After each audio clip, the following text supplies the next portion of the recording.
Hi guys, ఈరోజు మీ ముందుకు రావడానికి కారణం ఏంటంటే రైస్ పెట్టడం ఎలా అనే కాన్సెప్ట్ మీద వస్తున్నాం.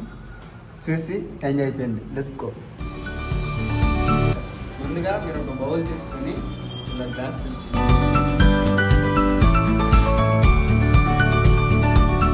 కౌంట్ చేసుకోవాలి మీరు ఎంతమంది ఉన్నారో ఏం కదా అట్లా.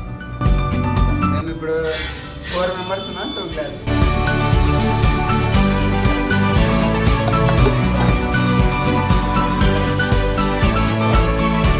వాటర్ 4 గ్లాస్ వేసుకోవాలన్నమాట.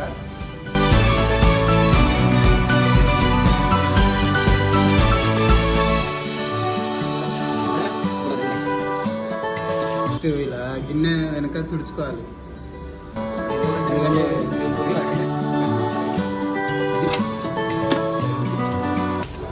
ఇక్కడ మెయిన్ థింగ్ ఏంటంటే స్విచ్ వేయడం మర్చిపోకూడదు. ఇక్కడ స్విచ్ వేసిన తర్వాత ఇక్కడ స్విచ్ డౌన్ చేయాలి. ఇలా మా అమ్మ చెప్పింది అంతే. Thank you guys. ½ hour wait చేస్తే మీకు కావాల్సిన rice ready. Subscribe Vijayababu YouTube channel.